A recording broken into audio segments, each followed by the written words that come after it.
sakite kala natuɗo yo senditu miɗo andi nane ngari en ɓuri 2000 goy c'est pas ça le plus important falange ɓay ko ɓuri ɗum woni no ndarude mais ko ɗo mi ɓuri falede yon sakitu moƴƴa donc en attendant miɗo senditude konko tawata eɗen ndarude ɗo e ɗiya plateforme ji luttuɗin kañum kadi way o remarque différents sont comment placer vos commandes pour avoir ces belles casquettes, les t-shirts du frappe, les écharpes du frappe, les Lacoste du frappe.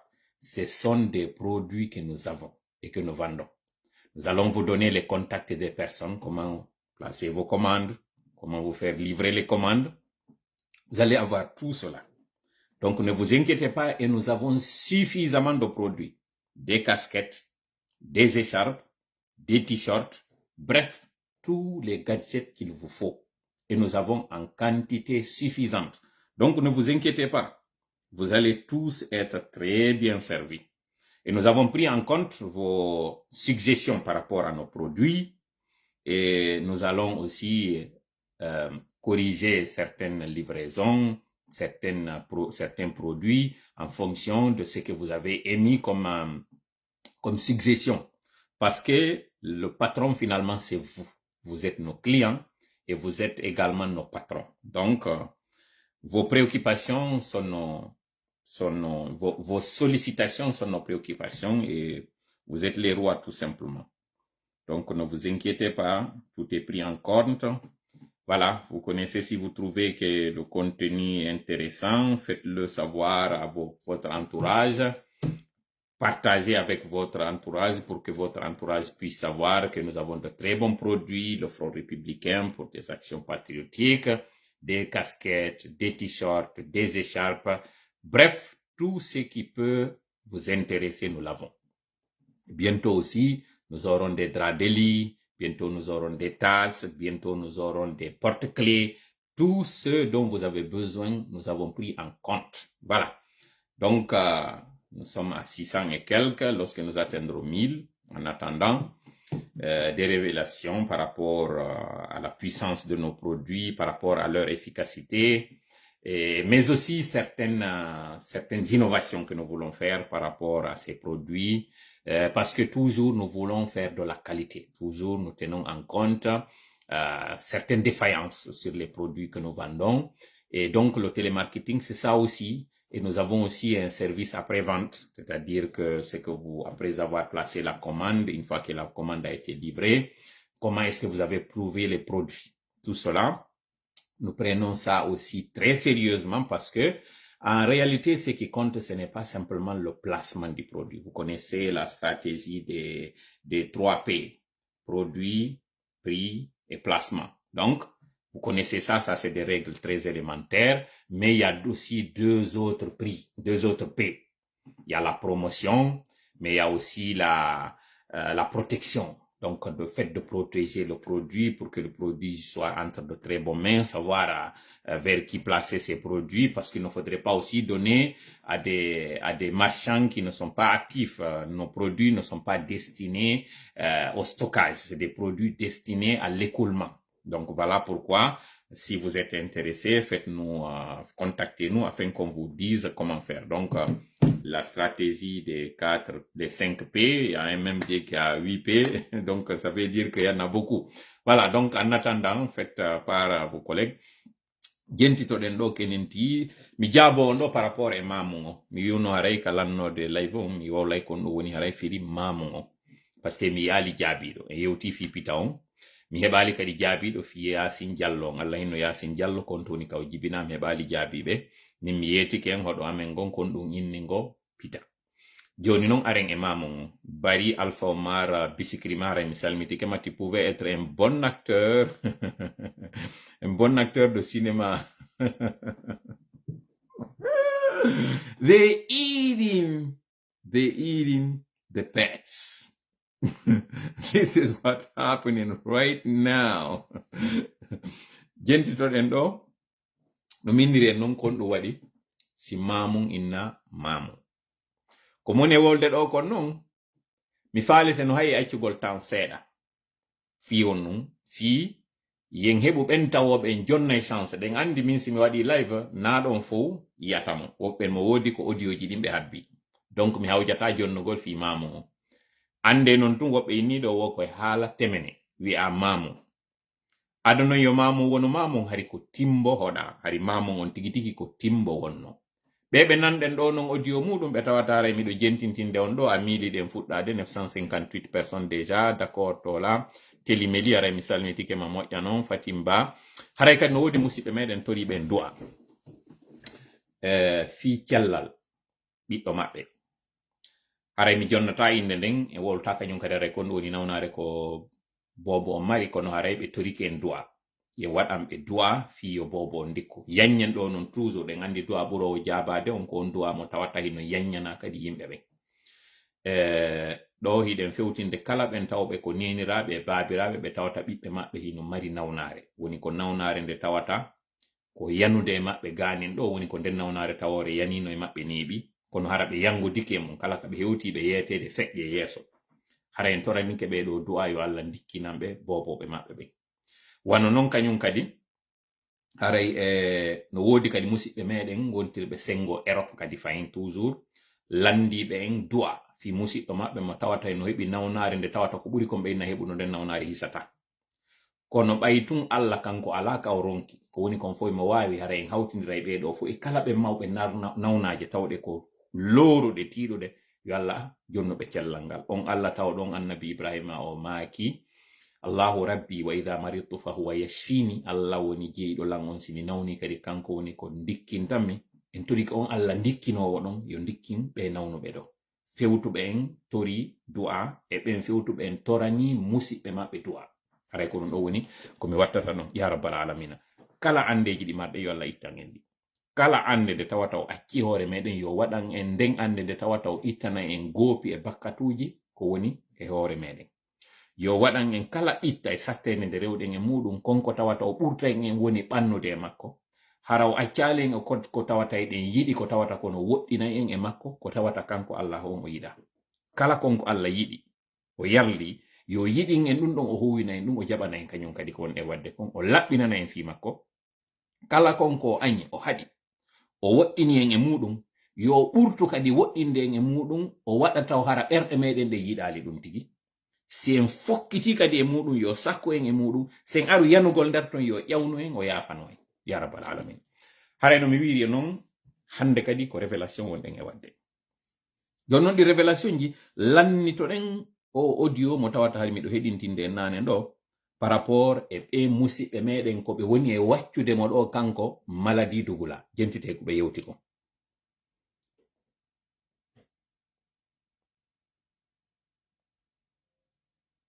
yafe de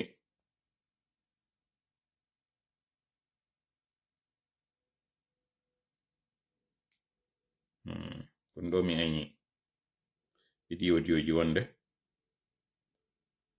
si a waɗi tumpiji ɗiɗi en même temps ɗo ko mamire démarita téléphone on si wawon nande ka ɓone yewde ɗo ko 1097 personnes miɗo weltori hande moƴƴa koko won ɗon arde ɗo darugol maintenant an attendant noon min ni en e yi information ji bus wonde circuité fewn ɗo ka réseaux sociaux ji kon ɗum no waɗi noon ɗin information ji wonande ɓe wonɓe ampade en ɗo joni wonɓe hewtitade en ɗo ko konko tawayno haray mi yewti e audio ɗa kami feƴƴi fi yuɓɓitugol ngol hara on yeggitadi ko goɗɗo woni ko waɗi audio e hoore an momi hewtinana yewtere nden hankin yewtuɗo waɗi konngol e konko tawata mi yewtino yontere hande kami inni min on mi yii ka fewndiɗen ɗo wondema wontirɗo sengo hotugine yaltanta en fiyo alaji sellu aro e laamu donc ɗum woni fiyo Mamadi Doumbouya Rae mi wowli noon kon ɗum waɗi ɗum mi waɗi kadi misangal e hoore meɗen min ni waɗen hara siko enen no konko mi yewti ɗon ino juuti faalaɗo ndaroyde o yo yew ndaroya on live an kono konko mi yewti ɗon woɓɓe noon e nder plateforme yiltiti e muɗum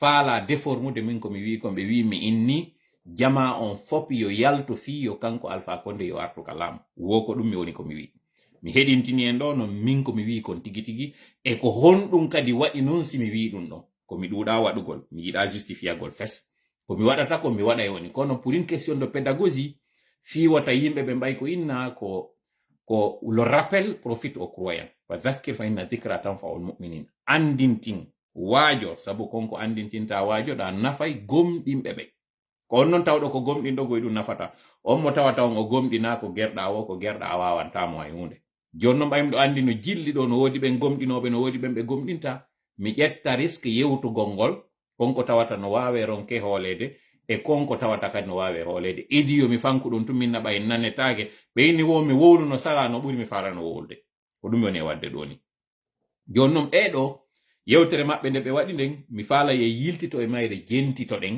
konko ɓe wacci ɗo après nde tawi ɓe déformi propos ji an ɗin fof ɓe wi min ni mi landike jama on yo immo yalta fiyo kanko mo o noddi on ɗo ɓe noddi mo ton inde no ɓe noddiri mo kañum padre jentito ɗen noon kamɓe ɗo kon ɗum woni ko ɓe wi e hoore am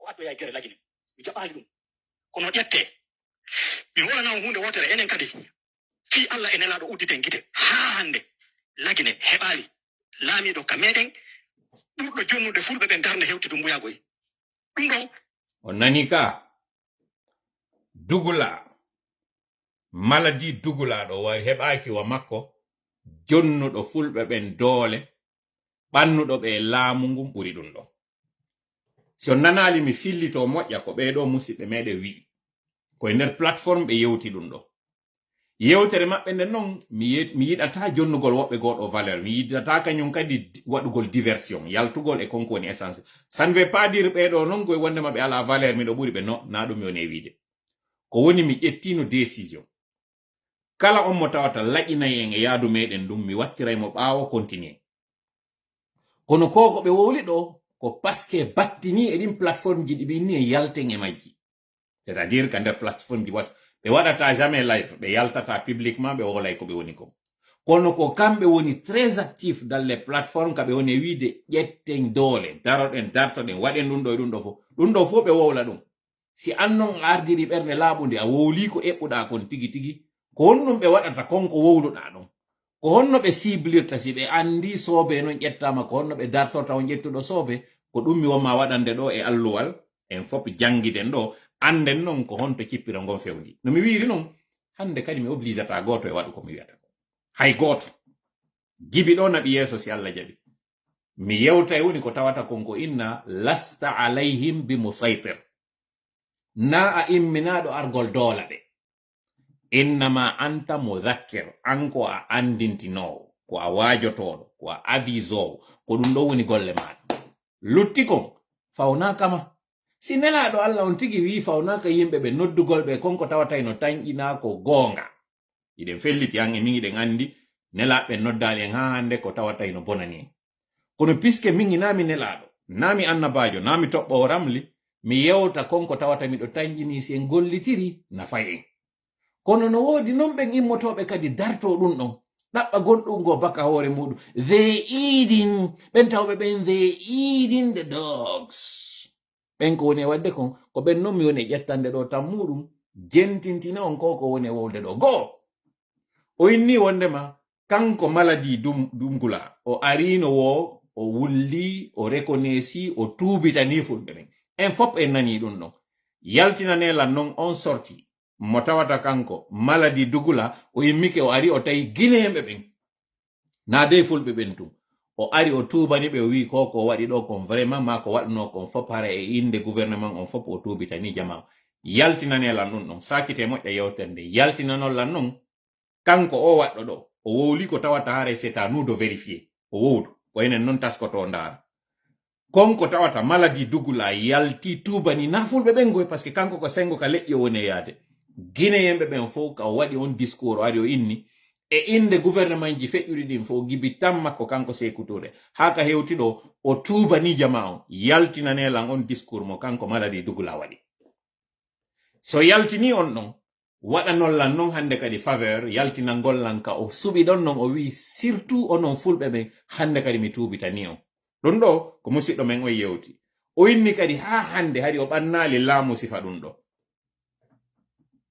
mi anda ko honɗum e laamu woni yewde ɗo fimo kono hari ha hande kadi ka gandal am pullo hari woɗɗo raalini laamu sifa ka fewniɗen hande ɗo ni hari gibi mandi e hoore gibi inna tarika no ɗum hari ha hande sifa ni pullo woɗɗintiraka ni ka laamu waɗa hande kadi hara koko innano kon PRL pullo reeno e laamu hari ɗum ɗon arali jentitoɗen non kono ko ɓe wowli kon they eating jentite uddite gite mi innani Doumbouya na ethnocentrique mais politique ethno on o waɗali kanko ko Doumbouya e laamol Doumbouya goɗɗo immi lanɗo maninkajo o ari o tubani fulɓe ɓen o reconnaissy leydi ndin ɓiɓɓe maɓɓe ɓen no wara o yehi o juuli o juri cimetiére ko juuri wiyete na o juri o juuri koto ko juuri wiyete na juri juragol ko tuma nagge ari booti goɗɗum ko ɗum wiyete juragol ɗo non min mi sikki on juri kelam parce que koko waɗɗon ɗo on toñilan o wowli ko tawata min na ɗum mi wowli kono joni non ko jama on kadi wonɗon e jurade parce que so wi kanko yehi o juurike fulɓe ɓen ma o yehi o juurike mayamɓe fulɓe ɓen wi en yiika wari o dari binde berɗe kono konko arno o wowli e konko ari o waɗi ɗon hande ka fewndi ɗon ɗo to bibi hande ɗo ko honto fewndi ɗen ko njelo maayi gibi ka o ari ɗon o inni hande kadi o tuuba ni jama gibi o ari o juuri ka berɗe ɗon ko njelo hande ɗo ni woni ko o wari ƴentite dey lannali ka o yewti ko o tori yafuye o reconnaissy crime ko waɗa kon contre ɓiɓɓe fulɓe ɓen o ƴetti Pullo ministre de l'intérieur depuis lagine woni leydi hay ɓe jaɓari aduna Pullo wona ministre de l'intérieur en par ce que si kala janfa ko waɗete contre leñol kala bonki ko waɗete contre groupe wawata gasude si ɓiɗɗo on ɗon groupe noka ministère de l'intérieur par ce que o anda e fopp ƴentitede ko woni e yewde ɗo fi Modi Bassir o Modi Bassir ɓe no seeɗa miɗo andi Bassir ɓe ka woni tawɓe ko moko baaɓe moƴƴa noon fayda min Bassir ɓe mi andi ɓen fu wari ko moko baaɓe kono goɗɗo eno ƴetta ɗo waɗa ka woni e wiide ɗo ko ministère de l'intérieur et de la sécurité jentite noon projet mo mi yetoto on ɗo mo ɓe waɗɗi mo tawata si mi gayni wolde oɗo hande miɗo andi commerçant ɓe buy ndaara no yaltira lagine est ce que noon ko solution on noon na commerçant ɓe tun opérateur économique buy simi gayni o live andoɓe moɓay cawlo e maɓɓe est ce que noon ko solution on ɗon na kadi opérateur économique ɓe tigi yimɓe tawɓe ɓen ko société civile woɓɓe ɓe yaltay lagine est ce que noon ko solution on noon sakite moƴƴa yewtere nden heɗito ɗon on révélation mo mi waɗanta hen à la fin du live o Doumbouya woni arano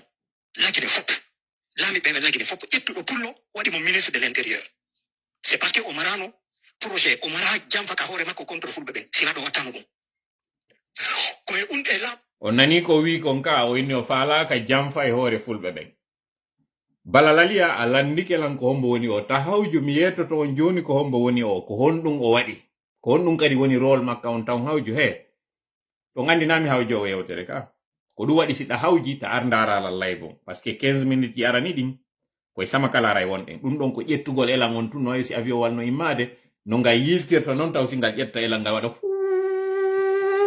nga yaka dow ko ɗum woni ko waɗete yewtere anden kañum kadi yaha yilto waɗa e mum par ce que le diable se trouve dans les détails puisque noon ko on détail ɗon mi faala ya yiw mi yahay mi yiltito nana nde ara nder nde tawarkato kono fof nanirta noon mi yiltintiranama mi ɓeyditanama e ka nanɗa ɗon ko tawata haray ana nano moƴƴa kon mi fillito mi yiltito kadi e konko mi fillito ɗo mi yetoma noon kon ɗum waɗi si ɗum ɗo kadi wowla ko ɗum fof woni ko waɗeten ɗo ko ɗum waɗi si yewtere anden ɓe juutay ko ɗum waɗi si woɓɓe ina ɓe yiɗano mi yewtirta noon kono malheureusement si temmere woni lorunde lekki mayre on koye wonu lekki tiiɗuki ko ɗum woni ko wonɗen wadde ɗo jentite noon ko on ɗum woni e yewde en fof ndaren si ko lagine gooto on o woni e yewde fimo ndaren si tawi ko maladie dugul a gooto on o woni e yewde fimo peut être no gasa haray lagine goo moƴƴinanoma no gasa haray CNRD goo no woodi no gasa haray maladie dugulajo goy no woodi mo tawata enen en andamo kanko noon ɓay mo andi jentitoɗen ndaren si e wawa e andude ko hombo wona yewtede fimo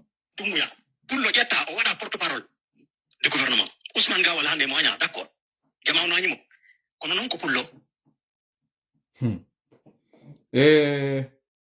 oɗo noon ko wonnoɗo laamu sekugoy goɗɗo o waɗama porte parole gouvernement ɗum ɗo jakka enen andi jakka enen ko ɗe geɓe ɗo faala ɗen ko waɗegol intérieur de la sécurité fiyoɓe ɓurto andude ko honɗum wonɗen e waɗude ɓe anda no ɓe espirana en fii si tawi en waranam ɓe ɗa kono wari nder ton he ko musidɗo mongo e kañum waɗi ton be jetti kadi be wadi mo kanko non arowo non justifia konko beeda wadi kon tawa nan do inna me atan o na pullo konno fulbe be ngari tawi be warede siddo mabbe tigi immike wi'i menen fus goddo mutido ano adulte no way mutude ano internet no way dum kede internet dum ko droit donc o do no wondo yewde dum na pay kungo ni na mo cappande tatini na mo cappande nayni na hay mo cappande jowoni yewtude dum do ko berajo ko be inata kon telimile beirao ko beirao woni yewtude do lelu ma kanyon kadi ko be inta kon beirao ko dum woni yewtude do ni jentite mo jallannali dum do fo ko sama kala wingid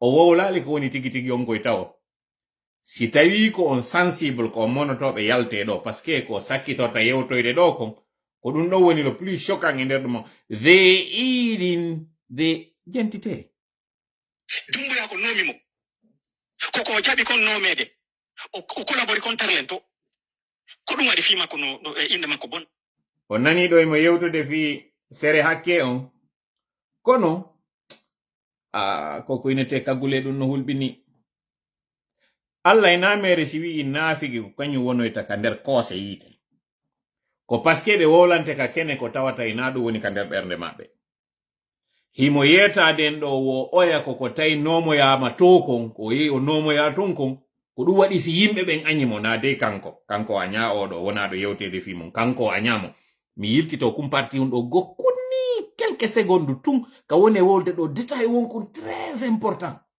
fi on andu ko kanko woni mo hombo ko on wadi si dum do dérange jama on ka inna do solution on fi alaji sellulamo ko dum do wadete alors que non no wodi bembe tawata be yida yo solution hebo ko be yidi ko statique o wa y compris wonbe takko alaji sellu jentite do ni gokkoni ministre de l'intérieur depuis la Guinée woni leji hay be jabari aduna pour le wona ministre de l'intérieur parce que si kala jamfa ko wadete contre leñol kala bonki ko wadete contre groupe pawata gasude si biddo on don groupe no ka ministère de l'intérieur parce que ko contraire kala jamfa ka wadete ko utiliser biddo on don fiyo jamfa ka wawlata de parce que no wodi wobbe be tawata sa jamfoto be ko baawo mabbe wadata no wodi no wobbe sa jamfoto be ko ma utiliser goddo e mabbe si jamfa ka wawlata de ko funoy ko dum do firawna wawi raynobe ko yo utiliser bibbe mabbe fiyo wawgolbe parce que ko be bibbe mabbe andi he be inni ko keku andi ka keku ngatete jija yalta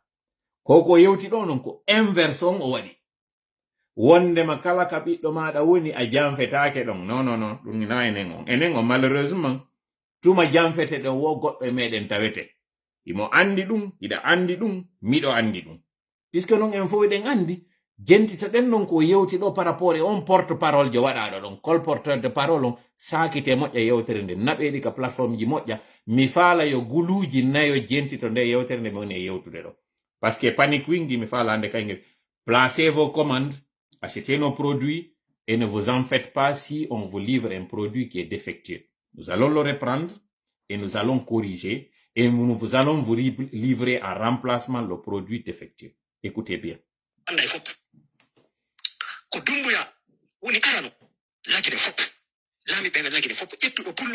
Ministre de l'Intérieur.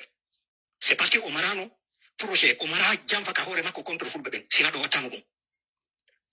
Koye unde lam Dumbuya, pour le jetta, on a porte-parole du gouvernement. Ousmane Gawal hande moanya, d'accord. Jamao nanimo. Kono non ko pullo. Dumbuya ko nomimo.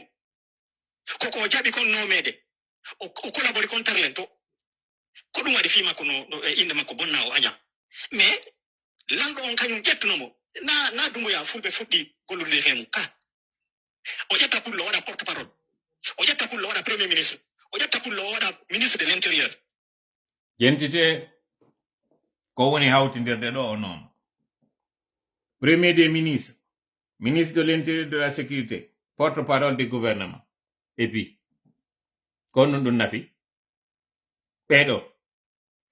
Kanko wada do non premier des premiers ministres, premier des ministres.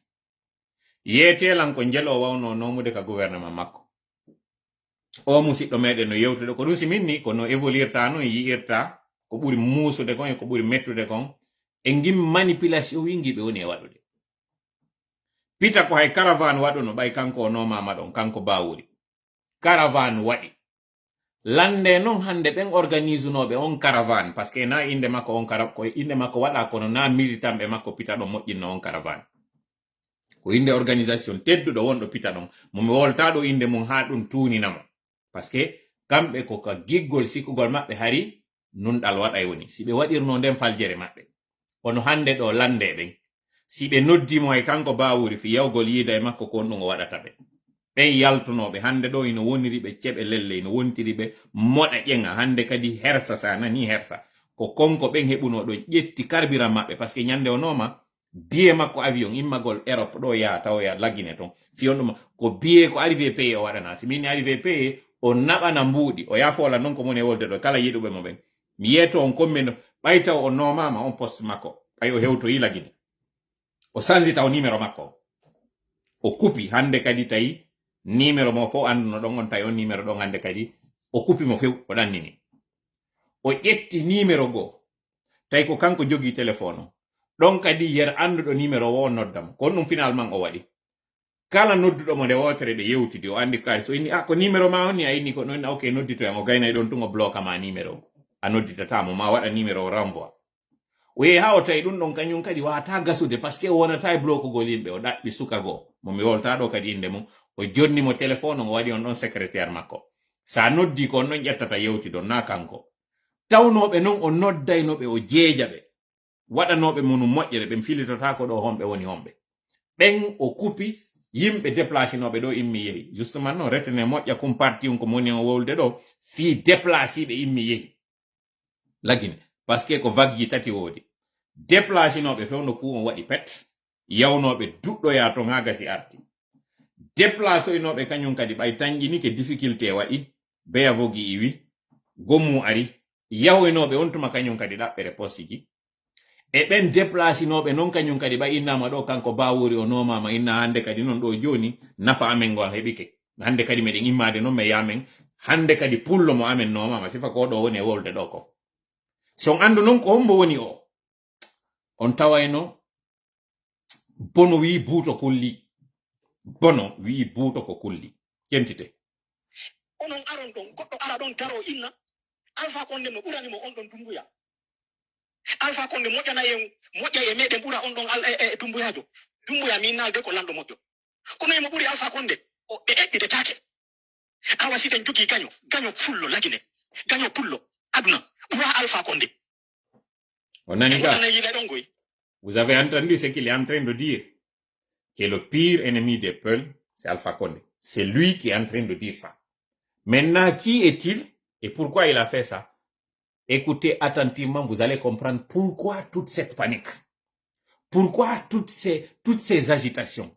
Pourquoi toutes ces diffamations. Pourquoi ils sont en train de faire tout cela. Vous allez le comprendre dans le live d'aujourd'hui. Ne soyez pas pressés. Je vois aujourd'hui des gens qui ne parlent pas poulard, qui sont très nombreux et qui sont en train de solliciter. Je m'excuse pour tout ce temps que je suis en train de faire en poulard. Mais c'est important. Les personnes visées et concernées par cette manipulation se trouvent malheureusement dans mon camp, des peuls comme moi, malheureusement. Et malheureusement, ceux qui sont en train aussi d'attiser, qui sont en train d'aller sur ce terrain glissant d'ethnocentrisme, alors que nous vendons des produits, hein, placez vos commandes. Je rappelle encore une fois que nous avons des produits très importants à vendre. Voilà. Donc, c'est pour le bien de tout le monde. Ceux qui sont en train de faire ça, ceux qui sont en train de dénigrer nos produits, sont malheureusement aussi des gens qui ont été formés dans nos entreprises, qui étaient nos vendeurs, qui étaient nos agents sur des terrains. Ce sont eux aujourd'hui, parce qu'ils ont vu la concurrence offrir peut-être mieux, qui sont en train de dénigrer nos produits. Soyez intelligents pour comprendre ce que nous sommes en train de faire. C'est important, le live là, soyez patients, ne vous inquiétez pas. Pour le moment, revenons en poulard. Eh bien, promesse Alpha Condé. Innuɗo hande kañum o jokka e konngol le promesse Alpha Condé ha on ɗon hare o holli ɗayre minan torade frère an tola yo o uddudu haqqil ɗo yo wattu yila ay ni koye ƴettu dole se ƴettali dole en hettotako i dole ɗen ko honɗum ko yawgol wona ɓawa Alpha Condé awa hara en ɓurti yolade mi wala joni noon oɗo o landike landa o wolifi ƴetto dole o landi o inni ene ƴettugol non dole on ko yawgol taw e Alpha Condé ok min kadi mi landomo ɗo ƴettugol doole ɗe woni e wolde fi muɗum ɗen ko yawgol contre o mo wacci ɗo. Très simple comme question. Mi lando on fo wonɓe ndarde lam ɓen ɗo. O landike lam min toola. Wondema si heɓugol men doole on. Fiyo en hettu laamu ngon. Ma en heɓu laamu ngon parce que hettugol ko si en hendinoke. Fiyo alaji seldu hendo laamu ngon. Ko tawata ko ɗum o fuɗɗori wondema ko ɗum mi gollitiri. Kanko non joni mi landike mo. ɗen doole ɗe tawata mo tawtiyo ɗe ƴette. Kono ƴettanta ɗen doole contre o mo tawata kanko mo waccimo ɗo mo tawata oɗo kañum ella fuyi ala. Kono ɗum nafata. Kono ƴettirte hande kadi doole si tawi ko logique kanko o wonɗo yewde ɗo. Kono woni nafa ka ƴettanten doole on mo tawata o jonni en intérieur et sécurité. O jonni en porte parole. O jonni en hay e primature. Laamu ngun kadi kaw arno o hewti tun o ino no modi tigidi ko waɗa ɗon kon fo yafanelan. Onon tuɓe o yehi o juroyi en enen. Jonnon o jurike en kon ɗum hande ka ɗaɓɓeten ɗo doole contre ɗo. Mi landike ma an koto. Fewtuɗolan ɗo wi haray hiɗa landilan si tawi kanko padre ɗo argol wonda e makko si ko ɗon non hande kadi doole heɓoto. Mi landike ma ɗum ɗo mi landike kadi jama on fo. Mi lando en non kañum kadi joni ɗum ɗo ko min heɓi on ite ɗo. Joni non kanko kadi oɗo ko woneten ɓaawo makko on hay se ƴettali joni doole. Joni ɗa ina ƴetta doole hande kadi wonɗe yewde fimo. Kanko ɗo tawɗo ko maladie dugula o wiyete. Koko iwtirɗen ɓaawo makko ɗo gibi o ay 2021 ko ɗum woni nafa mo heɓuɗen o. Mi landike en onon ɗo fop wonɓe ndarde lamɓen ɗo ko nafa honɗum heɓuɗen. Gibi kellanɗen o minen men amanimo ɗo mi waccimo ɗo minimo ay mon général mi yelanimo. Aw mi ari non hande kadi miɗo yelanade mo non hande kadi contraire ko mi yelaninomo kon. Si tawi o ko hunduko an ko waɗno mi yelanimo o heɓi on général. O heɓi ko heɓi ɗo kon fu. A wallitelan kañum kadi e konko moni mo yelanade ɗo hande kadi minimo ko maladie tugula wiyete wallitelan e ɗum ɗon. En nani hara e jentete ɗo ko lannitori ɗo yewtere makko nden ko. Eh bien, oui, koyo yimɓe ɓen immu joni darɗo fiyo yo sendite lagine yo laamu ngun sendite yo peewal naatu. Kono ƴettugol enen tawi doole men ɗen fof ko ƴettugol yaha tamba mbabba huɗa atirama ka meɗen e hoore meɗen kadi hara e gaynali ko ɗum noon ɓuroten yolade. Iɗen ɓuri heɓode jang pullo no wawi lamade élection si Dumbuya jaɓali wonde candidat si o jaɓi o sortike wongol candidat o organise on kanko no wawi organiser élection ɗe fewa e Dumbuya no wawi organiser élection on fewa pullo wawa lontade mo. Kono Alpha Condé watta ɗum aduna parti Alpha Condé on waɗata ɗum aduna watte yilay ɗon goyi. Ko ɗum si minne noon minne ko sakkitoro on ko sakkitori yewtugol ngol ko ɗum ɗon ɓuri hulɓinade ko yewti kon fof o inni hon ɗum o inni kañum maladie dugulaɗo so jaɓali présentade o wi si alors que noy mo andi pasa ko ɓe waddi ko si o jaɓali présentade kanko hino hasi ka organise élection ji pullo hetta laamu ngo wawi wonde ko ara ko gonga makko wawi wonde no wawi wonde few no wawi wonde ara min mi faljo kono ɓe innayi seede harama ko luttundi ma ɓe inna mafe welo on fatay tun uura yetelan ngu laamu ngu tawata hande ɗo paykun e mawɗo e nder muɗum ngu laamu ɗo iɗon tanjini élection ji organisé te ngo ɗo go landal aranal ngal ngami landimo kanko oɗo ɗo mi aro e makko e ono wonɓe ndarde ɓe si élection organisama e o condition ɗo ha hande on yi bono ka sendi wi ɗum ɗo ko mayɗo ɗum ɗo ko mayanaɗon ɗum ɗo ko ittuɗo sadaka on ɗum ɗo ko atiɗo ƴettude uɗulena mi ƴetti hande o yi ka bono sendi ɗe geɓe ɗo tati o ƴetti o jonni goɗɗo o fop o yigoy ka fewndi ɗon joni noon oɗo kanko inni wo Alpha Condé waɗata ɗum ɗo d'accord no wawi wonde gonga makko Alpha Condé waɗata ma hay si Alpha Condé eɓɓi waɗay kono parti Alpha Condé on jaɓata no wawi wonde ko gonga makko kono hakkunde ɗi tanaji ɗo ɗiɗi Alpha Condé wondi e makko duuɓi 11 hiɗe wondi e makko o waɗi ko waɗi en kon fof ko tawata eɗen andi naha mi yiltito e hoore muɗum kono ko duuɓi 11 ƴettimo waɗugol ɗum ɗo fof ɓeɗo noon ɓe ari hay duuɓi 3 timmali kamɓe ɓe addi en ɗo ka tawata hande kadi goɗɗo susta wolde fi goɗɗum justement noon kombo woni mo o ɗo no mi ara ko hombo woni mo kanko mi faala yon jentita ɗo e yewtere nde kanko Alpha Condé nde waɗi ne. Je veux que vous écoutiez attentivement cet audio. Parce que vous avez entendu beaucoup de choses concernant le professeur Alpha Condé depuis qu'il a quitté la Guinée. Beaucoup de choses ont été dites. Mais il convient d'insister sur 3 faits. Le premier fait, c'est que contrairement à certaines spéculations qui disaient que le coup d'État n'était qu'un arrangement, n'était qu'une mise en scène, ça, je suis revenu largement là-dessus et je vous ai expliqué il y a plus de 2 semaines sur cette supposition, sur cette tromperie, sur cette manipulation, que le coup d'État a bel et bien eu lieu et que le professeur Alpha Condé a été victime de tromperie et de tricherie et même de trahison, pour faire plus simple. Mais puisque l'homme est d'abord quelqu'un qui croit à son destin, le jour du coup d'État, il n'a pas accepté de démissionner. Il a refusé catégoriquement de démissionner. Ça, vous avez vu même la vidéo. Il a refusé de démissionner. Ça, c'est un aspect très important de ce qui s'est passé. Le coup d'État du 5 septembre, c'est le fruit d'une trahison interne dont a été victime le professeur Alpha Condé. Mais ce jour-là, ayant vu, ayant mesuré l'ampleur des choses, il a refusé catégoriquement de démissionner parce qu'il savait quelque chose. C'est quelqu'un de très téméraire, de très patient. Il a dû attendre plus de 30 ans avant d'accéder au pouvoir. Il a fait en tout une lutte de plus de 40 ans. 40 ans, ça c'est presque parfois la vie d'un homme. Il y a certaines personnes qui décèdent même avant l'âge de 30 ans. 40 ans, on dit c'est la deuxième maturité. Lui, son expérience de lutte, seulement est plus de 40 ans.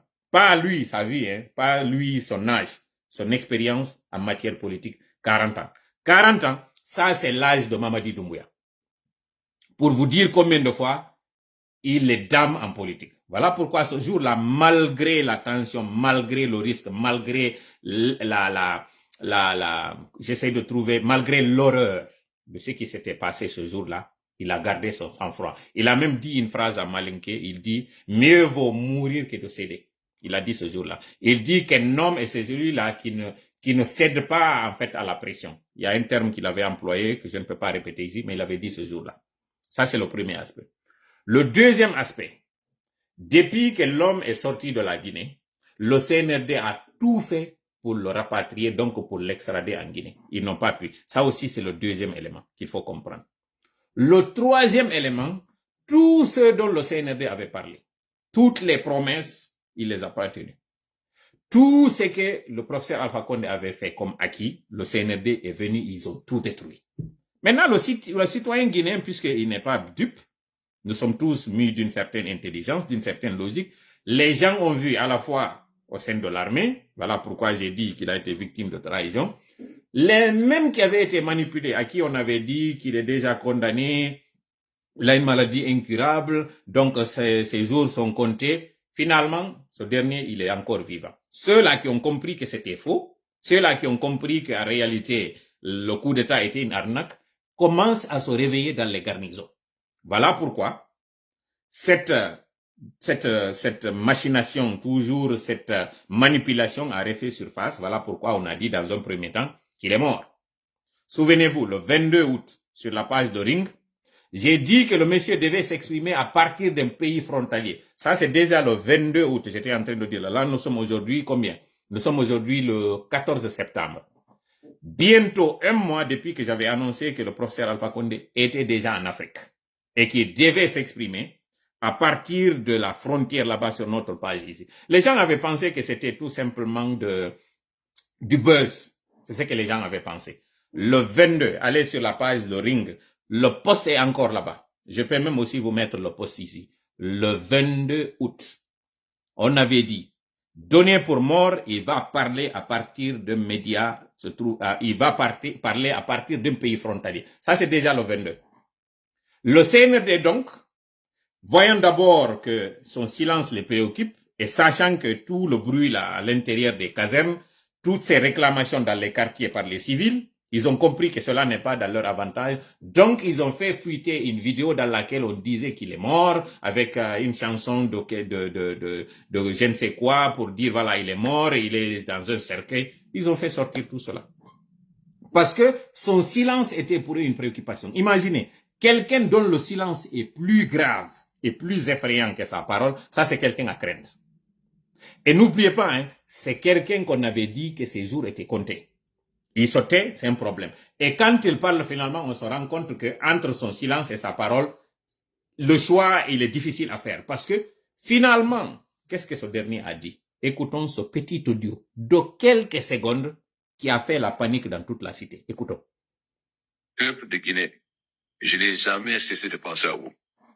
Je m'adresse à toutes les Guinéens et les Guinéens. Ensemble. Écoutez la sérénité. Écoutez la diction.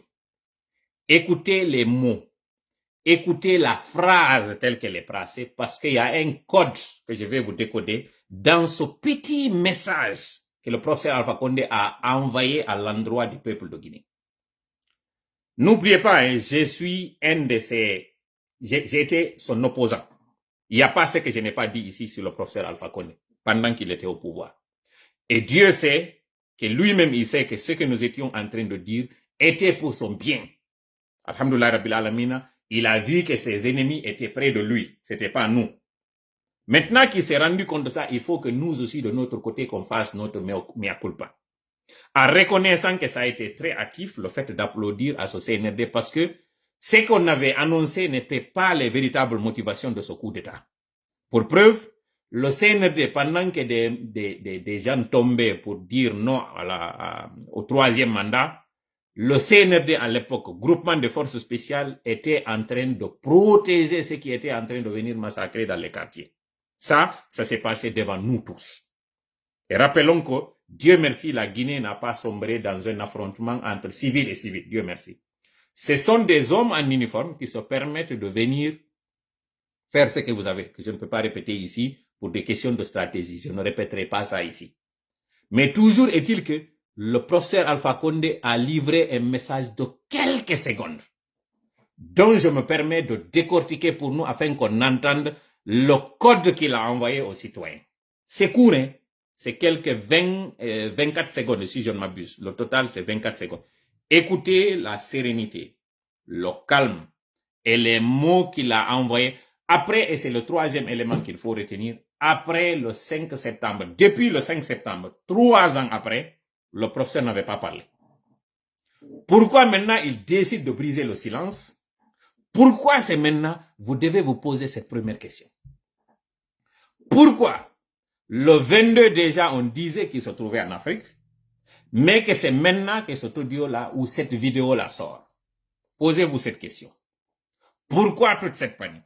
Posez-vous encore cette question. Maintenant, pour avoir des réponses à cette question-là, à ces questions, écoutez les mots qu'il a choisis. Mot par mot, le diable se trouve dans les détails. C'est un félin politique. C'est un mastodonte de la politique. C'est-à-dire, comment j'essaye de trouver le mot, c'est un animal, pour faire simple. C'est un animal politique qui est en train de parler. Et il s'adresse aux citoyens guinéens dans un langage codé que même la presse n'a pas su décoder parce que les gens ont regardé plus sa forme. Ils n'ont pas regardé le fond du message que le professeur Alpha Condé a envoyé au peuple de Guinée.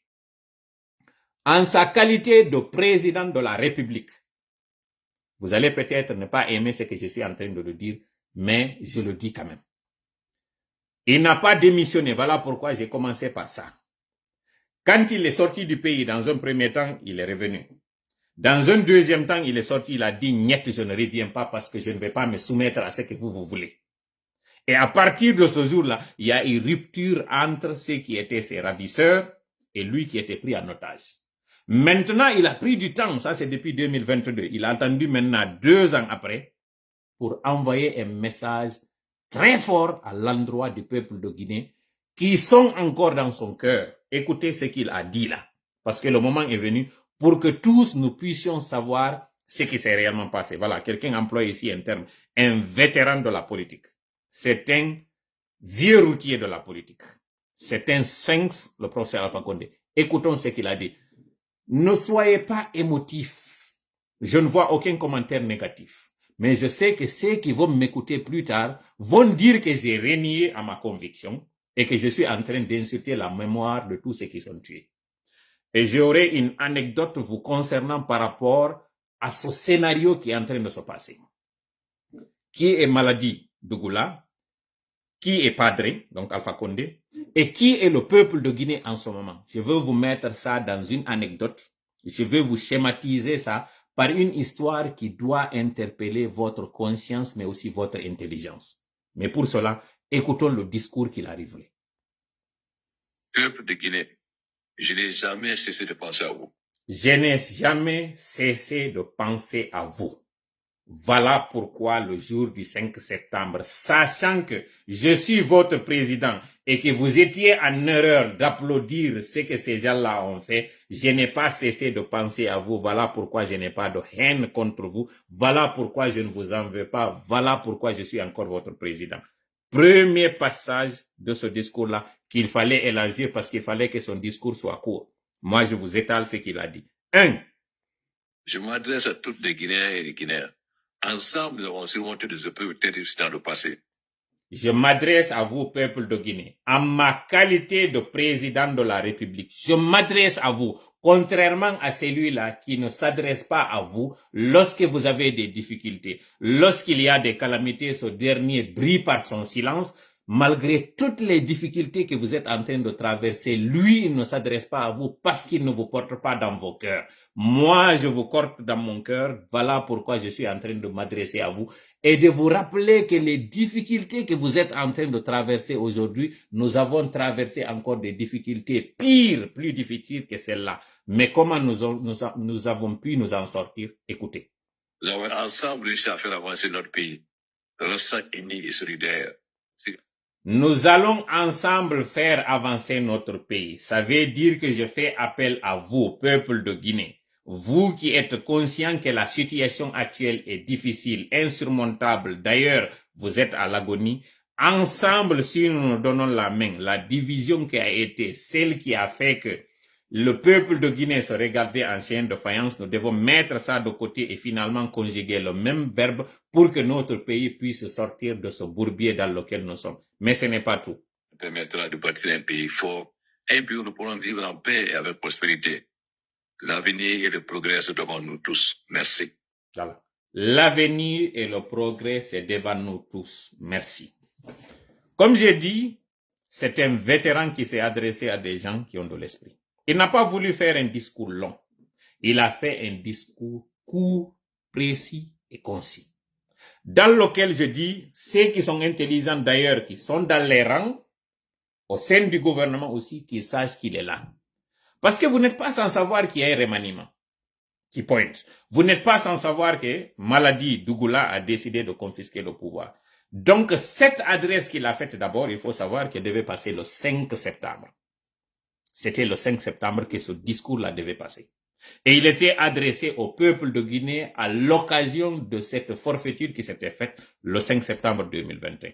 Mais en animal politique, en vétéran politique et ayant introduit toutes les instances du CNRD, il a préféré attendre. Parce que déjà le 5 septembre, avec cette pluie, pourquoi gâcher ses balles sur une cible déjà atteinte? Pourquoi? En animal politique, en fin vétéran politique, il a décidé, Mamadi est en dehors du pays. Il va revenir. Il a fait toutes les mobilisations. Comment faire en sorte qu'il s'adresse aux Guinéens à un moment où les Guinéens devaient être orientés vers quelque chose? C'est-à-dire que lui, Mamadi, ils ont fait tout cet effort, ils ont fait toute cette dépense pour mobiliser. Si vous avez remarqué, à la veille de cet événement de son retour, puisque lui, il maîtrise même l'agenda. C'est pour vous dire combien de fois le CNRD fait pitié. Le professeur Alpha Condé, là où il se trouve, il maîtrise tous les allers et retours du CNRD. Il maîtrise même le protocole. Il sait tout ce que le CNRD est en train de faire, comme si c'était lui encore qui est aux commandes. Vous vous imaginez? Voilà pourquoi le discours qui devait passer le 5, finalement, il décide de le retenir pour la veille du retour de Maladi. Est-ce que vous avez vu cette partie-là? Est-ce que cette partie-là, vous avez remarqué et constaté combien de fois le vrai président aujourd'hui qui contrôle le pays? Et c'est ce qui est dommage. Parce que lui, maladie, il pense contrôler la situation, alors que de là où il est, le président Alpha Condé, il contrôle la situation mieux que lui. Ça, c'était tout simplement un clin d'œil. Ça, c'était tout simplement une preuve que nous avons voulu vous faire sortir afin que vous puissiez savoir. Il est venu jusqu'à un pays frontalier avant de se déplacer, aller encore vers un autre pays. Je dirais même qu'il est venu jusqu'à rentrer en Guinée. Vous pouvez me contredire aujourd'hui, hein? Je m'en fous. Lorsqu'on avait dit ici qu'il devait parler à partir d'un pays frontalier, les gens ont dit que c'était du buzz. Alors, le CNRD doit savoir que le professeur est venu, il est rentré en Guinée, il a rencontré certains de ses militants, il a rencontré certains des responsables à qui il a prodigué un conseil et il a envoyé aussi un message à ceux-là qui veulent quitter le navire pour aller rejoindre le CNRD. Qu'est-ce qu'il leur a dit? Non seulement je ne suis pas mort, 2, je ne suis pas démissionnaire, 3, je vais revenir au pouvoir. Si toutefois, avec tout ce que vous m'avez fait, vous prenez le risque encore de me trahir une deuxième fois, alors le message là est pour vous, je reviens. Il a même pris une image à partir de lieux que des gens connaissent dans la partie par laquelle il était rentré. Il a envoyé cette image-là à certains éléments pour que ces éléments sachent que réellement il est venu, il est rentré dans le pays. Ça, cette partie-là, vous devez la savoir. Voilà pourquoi le CNRD est paniqué. Si vous entendez toute cette propagande, si vous entendez toute cette panique qu'ils vont finalement supprimer les réseaux sociaux, ils vont supprimer des comptes, ils vont couper, tout cela, c'est parce que lui-même, il a compris que, en ce moment-là, il peut même penser que le professeur est dans le palais. Pour vous dire combien de fois, c'est la panique totale. Nous, on est serein. Nous, on est serein. Parce que ceux-là qui doivent l'attacher, lui, maladie, ils sont avec lui. Le professeur est serein. Ça, je vous le dis, en toute sérénité, il est serein, en toute tranquillité. Et je le dis en connaissance de cause. Regardez un octogénaire, donné pour mort, qu'on pensait que c'est fini pour lui, y compris moi. J'avais dit que pour lui, c'est fini, tournons la page. Finalement, avec du recul et en voyant la situation, on se rend compte que celui-là qui a été silencieux pendant toutes ces années, une parole de quelques secondes a pu ébranler toute la sérénité de ces gens-là qui se disaient être des gens de sang-froid. Qu'est-ce que Mamadi nous a pas dit ici? Les forces spéciales. La main ne tremblera pas, je ne reculerai pas, c'est nous qui sommes allés à la mort. Finalement, c'est celui qui nous a dit ça, qui tremble face à une vidéo de quelques secondes. Imaginez le jour où le professeur Alpha Condé prendra la parole à partir de son commandement. Quand je dis commandement, ne me comprenez pas maladroitement. Le commandement, c'est quoi? Aujourd'hui, il a le contrôle de ceux qui sont dans l'administration, qui lui obéissent, parce qu'ils savent que c'est lui le président. Tout le monde voit aujourd'hui le gouffre dans lequel nous sommes. Maintenant, si quelqu'un, moi, me critique pour avoir soutenu ou avoir encouragé que ce dernier vienne nous débarrasser de ce CNRD, c'est libre à vous, hein. Mais sachez tout simplement une chose. Pour schématiser ce que je veux que vous compreniez. C'était une fois une personne qui était en train de se promener dans la brousse. Soudain, il y a un serpent cobra qui jaillit de la brousse et qui le pique. Elle le mord et puis le venin commence à circuler dans son corps. Il regarde par terre, il voit que c'est un cobra. Il se dit que ce cobra, avec ce venin, il va mourir. Il a 2 choix. Soit il court pour aller chercher de l'aide et donc avoir un antivenin, ou il essaye de finir avec ce serpent se disant que de toutes les façons, puisque tu m'as piqué, ou puisque tu m'as mordu, moi aussi je vais te tuer. Finalement, le monsieur décide de se venger de ce serpent. Il court derrière le serpent. Le serpent, lui, a fini de faire la morsure et il est en train de courir, très rapide. Il rentre par des buissons, il rentre dans des trous, il monte sur par-ci par-là, le monsieur est en train de courir derrière ce serpent. Un serpent cobra. À chaque geste que le monsieur est en train de faire, il augmente son rythme cardiaque. Et à chaque fois qu'il augmente son rythme cardiaque, le venin est en train de circuler dans son corps. Le venin est en train de prendre des parties très vitales dans le corps de l'homme. Je rappelle que quand le serpent l'avait mordu, il avait le choix de courir, aller chercher de l'aide, avoir l'antivenin, comme il avait le choix de courir derrière ce serpent pour se venger, il choisit de courir derrière ce serpent. Là aussi, voyant que le venin est en train de monter, il n'est pas en train d'attraper le serpent, là aussi il avait deux choix. S'arrêter et chercher encore à revenir vers la première solution, ou bien continuer vaille que vaille en décidant de se venger de ce serpent, qui lui est en train de poursuivre son chemin, hein, et entre-temps, le venin est en train lui aussi de poursuivre son chemin dans le corps, atteignant des parties les plus vitales. À un moment donné, le monsieur commence à s'essouffler parce que le venin a pris certains nerfs, désormais il ne peut plus marcher, il commence maintenant à s'essouffler et soudain il tombe. Le serpent lui est en train de courir toujours. Le venin est en train d'atteindre les parties vitales. Bientôt, il atteindra le cœur qui va s'arrêter, qui va geler, qui va finalement tomber raide mort. Mais entre-temps, il y avait le médicament quelque part vers lequel il aurait pu se diriger. Premier souffle, deuxième souffle, finalement un soupir. Le monsieur commence à agoniser. Il voit le serpent lui continuer son chemin. Le cœur s'arrête. Le monsieur meurt. Je vous pose la question. Ce monsieur, il est mort par suite de la morsure du serpent. Il est mort par suite du venin ou bien il est mort par cupidité. Je vous pose cette question. La réponse est simple. Il est mort par la morsure du serpent, mais c'est le venin qui l'a tué. Pourquoi? Parce qu'il a décidé de se venger contre ce serpent. S'il avait mis de côté sa vengeance et avait pensé d'abord à sa vie, il aurait pu survivre et après revenir régler le compte à ce cobra. Voilà la situation dans laquelle nous sommes. Si Alpha Condé est le serpent qui a amené ce venin qui est maladie d'Ougoula, ce n'est pas ce serpent qui va finalement nous tuer. Au contraire, ce serpent est celui-là qui a produit le médicament qui est devenu finalement l'antivenin. C'est pour ceux qui ne le savent pas, l'antivenin est produit à partir du venin du serpent. Voilà pourquoi à chaque fois on vous demande d'identifier le type de serpent qui vous a mordu pour qu'on sache quel est l'antivenin qu'on doit vous donner. Voilà pourquoi j'ai dit que le monsieur avait vu le serpent, il a compris que c'était un cobra, et à partir de là, il aurait pu mettre en pause sa vengeance, aller d'abord sauver sa vie, revenir faire face à ce serpent et régler son compte. Malheureusement, la cupidité des Guinéens que nous sommes toujours en train d'imputer la responsabilité de la chose dans laquelle nous vivons à ce venin, à ce serpent, plutôt qu'à voir que c'est le venin qui est en train de nous tuer.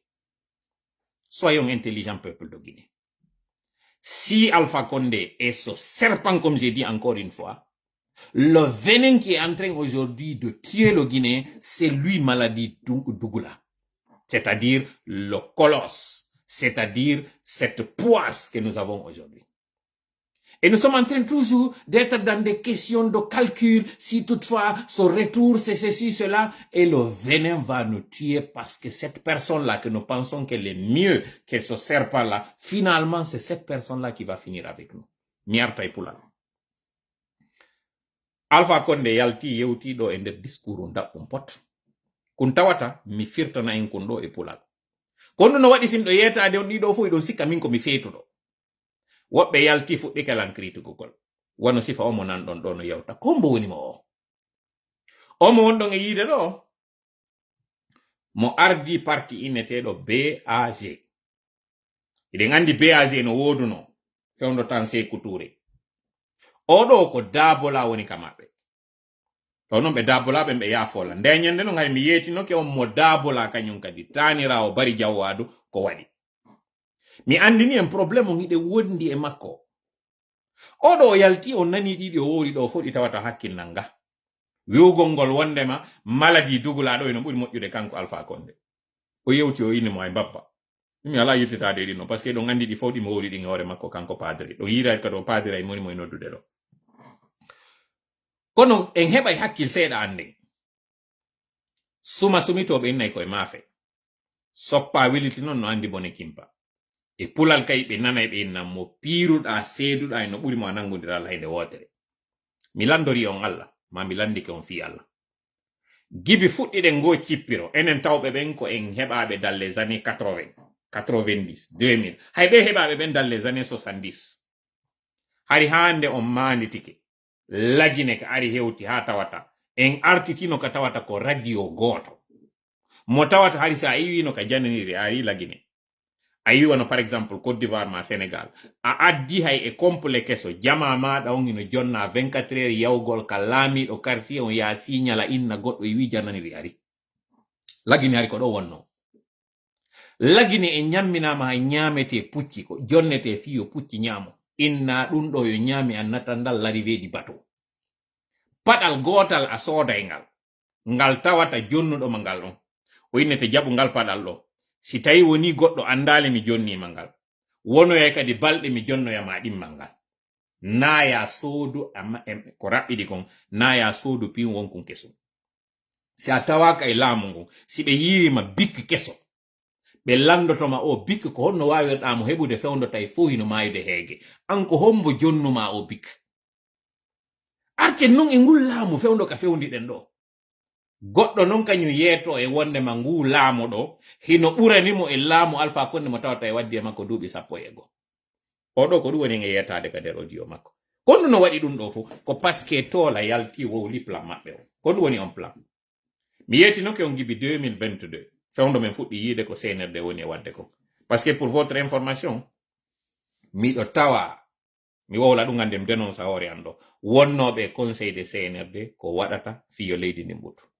donc ko yaltimo wola ɗo fi mum innugol ɓe immino ke ɓe yeyino e berɗe ɓe waɗino ɗum ɗo alors pour votre information miɗo tawano e ɓe wonnoɓe windande CNRD e discours ji maɓɓe mi wowla ɗum ɗo hande ɗo mi dénonce hoore an par personne interposé mi wowla ɗum ɗo hande nanon CNRD noon yoɓe yaltu ɓe yeddanmi ko moni e wolde ɗo ko ɓe yalta ɓe inna ko mi wol ɗo ko fenade wondema jonte maɓɓe arane ɗen ka ɓe ari ɓe waɗi on daranno vidéo mo mi waɗno ñande coup d'état on waɗi kami wonno e nder hôtel nden ñande ari meɗen ville Memphis États-Unis ɗo c'était le 5 septembre vidéo yiltite yaw ndaromo komi wowno ɗon kon komi yeetinomo ɗon fi compagnie minière ji ɗin sécurité makko kanko Alpha Condé o e sécurité population ji ɗin yiltite ndaron kon komi wowno ɗum sina ɗum waɗuno janngo muɗum komi yaltuno nden ñande mi adressi e makko ɗon par rapport e ko ɓe waɗi coup d'état on simi fewti peuple de Guinée o mi woli yiltite on discours am mo mi waɗno nden ñande e français miɗo yoori nden ñande ken miɗo waɗi tenue militaire waɗi kofunu yiltite ndaron ko mi wolno ɗon kon ndaron non mesure mo ɓe hikkuno on ɗon kaɓe innono ɗon compagnie activité minière ji ɗin e ɗumaji ɗin fop hande kadi arretama jentite komi yewtuno ɗon kon par rapport e sauvegardugol contrat minier ji ɗin waɗaɗi ɗin par rapport e sauvegardugol activité ji ɗin ka compagnie mi ka société ba ka zone minière ji ɗin komi wolno ɗon ko yiltite ndaron ɗum ɗon mi yiɗa min algol mawnina fi an ɗo mi yiɗa parce que miɗo yiɗi wongol min on wonɗo discret dans mon petit coin ko ɗum wayi si min ni o mi falaka laamu min alhamdulillah rabbil alamin ka wonɗo miɗo laami siɗa faala yiɗa siɗa faala aña kami wonɗo miɗo laami Allah no jonni mi laamu kami woni ɗo parce que on lanɗo no wirɗa o ka woni hombo si Allah jaɓi Allah waɗa en humpodira sen humpodiri kañum kadi mi yettoma konko tawata mi ɗaɓɓirama ya waɗanan goɗɗum ko ɗum sendimi e woɓɓe ko mi waɗirta ɗum non ko parce que mi falaka janngo yo a ara ñammintinalan ma wi alan a waɗinaylan konko mi falaka sabu iɗa ƴetti goɗɗum jonnimi mi fala en famotir ɗum ɗon moƴƴa donc artugol ɗon kanko o wonɗo e yaltude ɗo wi'a wondema ɓe waɗi ko moƴƴi ɓe waɗi e nini kammi yiwno mi andi hande kadi ɓe oñike ɓe yalti ko ɓeɗo na e yiɗa makko o waɗirno konko o waɗi ɗon ko konko yimmino yehi ka berɗe nden ñande ɗon na yiɗa makko o yehirno o wowli ka nder berɗe ɗon o wowli ɗon ko e nder manipulation o wonno parce que o forçama na kadi konko o landano kon fof o yoyi waɗoy ɗon goy o arno ko image ji ɗi wowlno alors que non min mi landinomo yo waɗu on discours mo o tawata e nder on discours makko ɗon o andina e wondema ɓeɗo fof maayi o yi on suka wullunoɗo nden ñande ɗo wiyeteɗo Diané on non suka on fof o humpitino nden ñande rôle mo on jour no humpidirgol mo e Alaji Sellu o nani debbo go ko yalti wowli ɗo mi natta e détail de confidence ji goo rôle honɗum wonno ko feƴƴuno entre Alaji Sellu e makko kanko Mamadi mi natta e ɗin ɗon hande ɗo mi natta e majji fes le moment venu tuma hewto e ka fi majji wolote mi yalto e mi wola fi majji si tawi no hatto en jini komi faala noon tuy on faamu en fop en trompano fi on ɗum ainsi qu'ils étaient de bonne foi. Finalement, non ɓe tawi on ali de bonne foi ko e yaltinamɓe ko duwa kon. Donc timmiɗo 1 heure de temps. Kono mi fala on yettade ɗo. Yiltite jentitoɗo moƴƴa ɗi mi woni e wolde ɗin ganin ɗo. Alpha Condé artino kalamu. Ɗum ɗon mi wowla metta on, mi wowla wela on. O artino kalamu. O artino. Ko ɗum waɗi noon so o waɗi o discours makko ɗo. O discours mo waɗi ɗo, Alpha Condé ari no hewti no pays frontalier ɗon le 22. Mi wowlino fimu. Minni ɓe yaltiniɗo vidéo ko wona wiyede o maayi. Minni on ɗon on ɗo mi yeddade hara goɗɗo go. Minni kono on mo mi yewtidi e mum on ɗo hande mi yeti on ndeñ. C'était la première fois mi ara andina wonde mam ɗo humpodirde Alpha Condé. Ko ɗum ɗo no woni dérange ni CNRD. Ko ɗum maapini ɓe parce que CNRD miijano. CNRD no andi migoy kombo moni hombo. CNRD nam mantagol mi ari won. CNRD no andi kombo woni tola. CNRD hino andi tola na blogueur jo. Kono sikki tola ko blogueur jo ma ɗum ko simple waɗo information journaliste jo. CNRD no andi ko hondu waɗi sim yalti mi woli goɗɗum ɗo. CNRD hino andi ko hombo woni mimi. Mi wola ɗum ɗo hande sans modestie. Mi wola ɗum ɗo moƴƴa faamu. Fala kanu yaltintinde moni angoy ɗo woni. CNRD hino andi ko hombo woni mimin. No kanko o yewtuɗo ɗo woni e wirde ɗon wondema kanko kadi Alpha Condé no andi mo. CNRD no andi ko hombo woni mimin. Min na Interpol mi hulɓinirte. Min CIA hulɓinirte. Min mi hulɓinirtake CIA. Min FBI hulɓintalan ka wonɗo yiide ɗo. Min mi sikkuno e ko ɓe wolay no fimo ɓeyna ko Mossad. Wondema Mossad ɗo no yewtiri ɓawa. Min ko ɗum mi habbino yo yewte ɗo fimo. Hara na wiwgol wondema Interpol ɓeɗo min mi nama fimuɗum. Ko ɓen tawɓe ɓe anda ka fewndi ko ɓen hulɓinirte ɗo inne ɗum ɗo waɗete. Pour votre information. Ko koynte GAFA ko Google, Apple, Facebook et Amazon. Ko ɓeɗo. Ɓeno wiyeteɓe ɗo GAFA ko organisation ji tawɗi ko ɗi indépendant. D'ailleurs tawɗi kadi ko ɗi concurrent hakkunde majji.